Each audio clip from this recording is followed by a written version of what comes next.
Hey guys, Joey here, and today I'm going to be talking about how to get to level 10 on Faceit. There's a bunch of garbage videos out there about how to get to level 10 from people who haven't even made it themselves or just the same recycled crap over and over again. So today I'm going to be talking about some of the things you actually need to do to get to level 10. The video is going to be broken up into 4 different parts, talking about different levels and some general advice towards the end. I'm going to have a lot of reference links down in the description for different YouTube channels you can look at for other good advice also. And some of my background, I've been level 10 for like a year now, so I've mastered the art of staying level 10, and I queue with 2 people regularly, so I don't have like a full 5 queue. I'm not one of the people who's going to tell you just get in a 5 queue because I don't believe that that's the best way to get to level 10. I know it works, but it's not the same. And also my team just made main on ESEA leagues, so I'm not an insane like fragger that's been playing forever. I've only played this game for about 2 years now.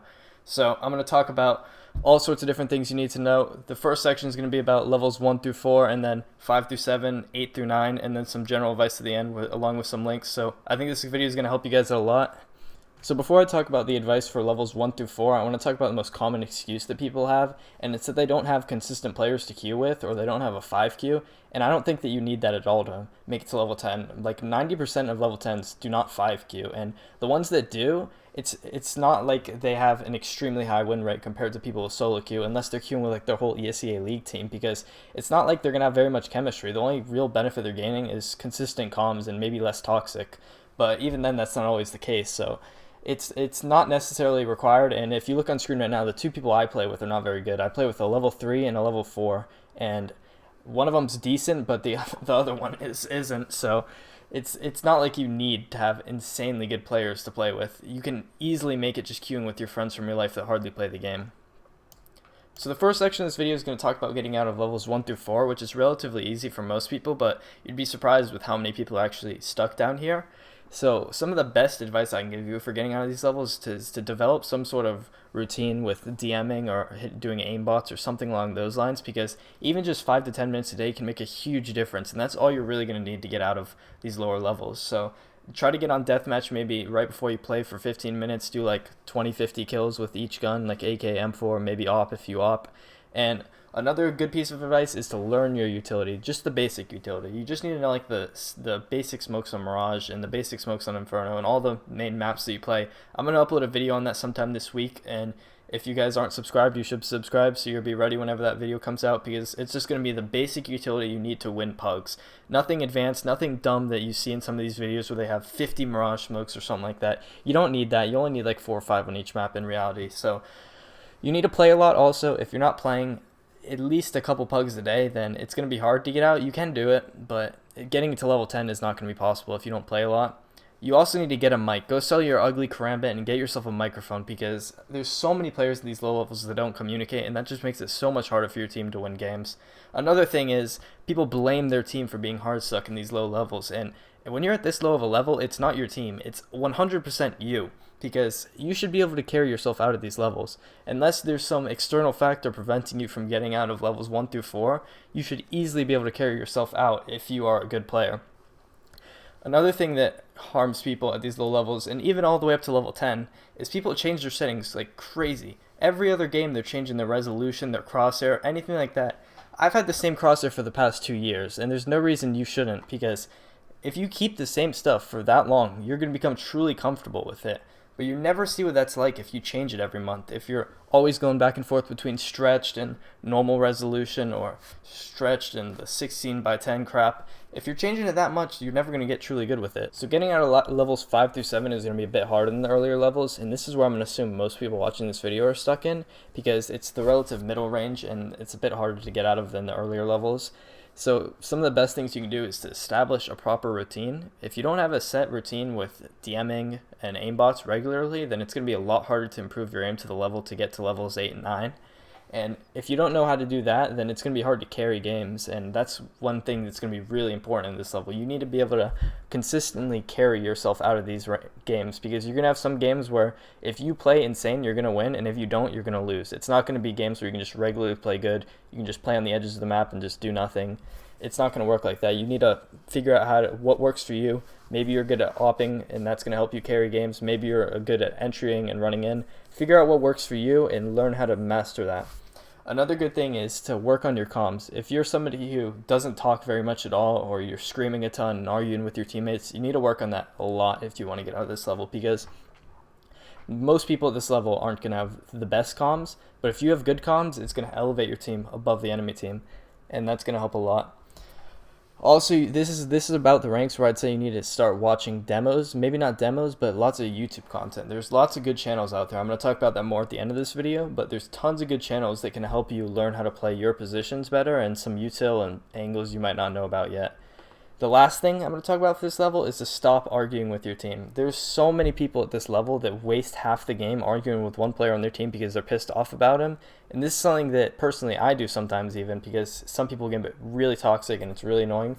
But if you are truly serious about getting out of these levels, you need to just learn how to shake it off when somebody says something dumb to you and just move on. Just completely ignore them or mute them or something, and that's going to help you a ton.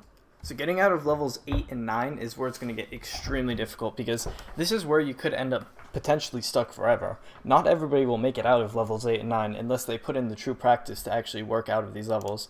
And the reason that is because there's so many people at these levels that just grind bugs all day. They don't do anything special. So what's going to make you get past these people is what's going to take you to level 10. So you're going to need to start practicing a lot, whether that means putting lots of time into practicing utility or practicing your aim and spray, or maybe that means practicing lots of movement, or whatever fits what you think needs to improve. That's what you need to do.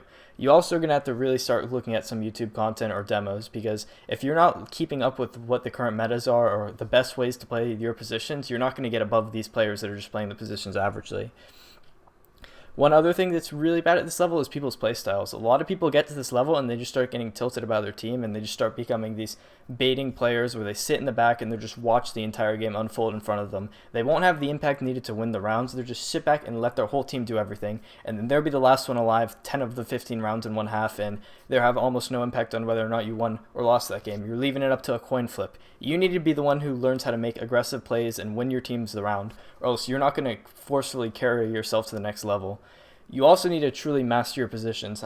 I'm going to talk a little bit about some good channels for this, but there's some channels out there that have really great content for each individual position, and a lot of these channels people don't know about. So mastering your positions, making sure you have the best possible angles, the best utility, you're using everything right, you're supporting your team properly from that spot. It's all going to be really important when you're at this level, because this is the peak of Faceit play, so you need to be at the top of the game also. You also need to have a good setup, so whether that means getting a larger mouse pad, adjusting your chair height, making sure you have good mouse, good headset, everything needs to be good. I play on a crappy keyboard. I don't think that's as important, but if a keyboard is important for you, make sure you get a good keyboard also. And something else that could help you, it's not for everybody, is getting into ESEA leagues. Not everybody can do this because not everybody has the time, but learning how to play in a team environment is going to help you in pugs also, and it's going to give you some people to play with, so that can help out a lot also. So this last part of the video, we're going to talk about some general advice. So one of the biggest things I can recommend is changing up the way you queue. So if you're somebody who always queues with 5 queues, or you always queue with your friends, maybe try solo queuing. For me, solo queuing is what brought me up to level 10. I used to be hard stuck level 8 and level 7, around that range, and because I was queuing with some people that weren't as good as me, I solo queued for a couple weeks and I got myself up to level 10, and that's what I've done ever since then. Whenever I drop elo, I go solo queue. Some people prefer maybe to go queue with a 5 queue or find some people to play with to try to get their elo up. That might work for you. You just gotta test out some new things. Maybe the way you're queuing right now isn't what best fits you. Maybe you are best fitted to play solo and you have that better focus. That helps me a lot. Also, you gotta try to avoid toxicity. This is something that is such a huge problem on Faceit. There's so many people that just tilt out of the game at round 3 or round 5. They're already typing GG in the chat because their team looks bad. And while your team might look bad at the beginning of the game, the enemy team could be even worse. They could have just gotten some lucky rounds, and it could all turn around. You could win the game. I've seen some crazy comebacks, and there's no reason to tilt out of a game that early into the game. Also, there's some people that are scared to queue. Some people, they go on a win streak and they just don't want to play. They don't want to lose their elo. They're scared to lose elo. And one of the most important things you got to have in Faceit is the mindset. If you go into games scared because you're going to lose, you're never going to improve. You got to queue. If I know that I'm going to queue into this game and I'm going to lose it, I'm still going to queue into the game because it's going to give me the experience needed to level up. And if you are always scared about queuing because, oh, maybe your aim doesn't feel that good today, it might help you in the short term, but in the long term, it's going to harm you a lot because you're going to miss out on so many games you could have played and so much experience you could have learned. So for this last part of the video, I'm going to talk about some YouTube content that can really help you guys. There's some smaller channels out there that are much better than some of these larger channels for helping you improve. So the first channel and the number one channel I'm going to recommend you guys to watch is called Mahone. It's an incredible channel. He's a smaller YouTuber with only around 10,000 subscribers, and he has some incredible content. It goes really in depth for each position. He'll get like 50 pro demos and put it all into like a 5-minute video, and it's incredible. Some of the stuff he has in here is completely changed the way I look at certain parts of the map, certain positions, and it's made me a much better player. He also has some great stuff for Team CS, so if you're on an ESEA League team, this can help out a ton. Show your teammates these videos. This guy can completely change the way you play the game. The next channel I'm going to talk about is called Vu. It's a larger channel. There's a good chance you guys have seen this if you've looked around on YouTube for content about how to improve. But his channel is more directed towards some of the like mid-tier to lower tier ranked players. But he has a lot of really good content about explaining some of the fundamentals of the game. And if you haven't truly mastered the fundamentals of the game, I highly recommend his channel because he is what helped me out a lot when I got back into this game 2 years ago and I wanted to improve up to a solid level of play.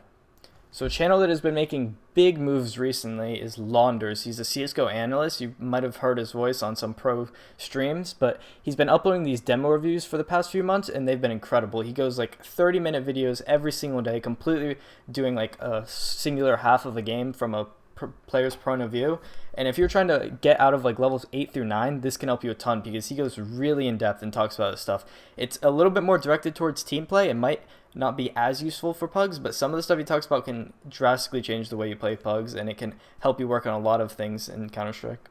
So another channel is Alexi B, and he's a pro player. He's the current IGL for OG, and he has a couple videos on his channel that go over like basics for a map, and he goes really in depth on utility. I don't know why he calls it basics because some of this stuff is really in depth, some crazy smokes, some really nice gimmicks that you can throw into your pugs, and I recommend watching those videos and checking out his channel because his videos are newer, so there might be more in the future, and eventually he might cover every map. So the final channel is called Nart, and it's not really a channel that I would recommend for pugs, but if you are playing on an ECA League team, he covers lots of strats. He also has some videos like 2-man plays and some cool one-way smokes and things like that on his channel, but he uploads crazy amounts of content, and he has strats for every single map, stuff that you can implement into your team that will really help you out a lot, and his channel is tiny, so I recommend really checking it out. There's a lot of unseen content on there. So that's going to wrap it up for the video, guys. I hope you enjoyed. If you're still struggling, just remember the only thing you really need to do is put in the hours. If you aren't putting in the hours, you have no chance. But if you're playing every single day, you're DMing, and you have consistent setup and settings and things like that, you're going to improve. You're going to get to level 10 one day. So just keep practicing, keep playing, and eventually you're going to get there. I hope you guys enjoyed the video, and I'll see you next time.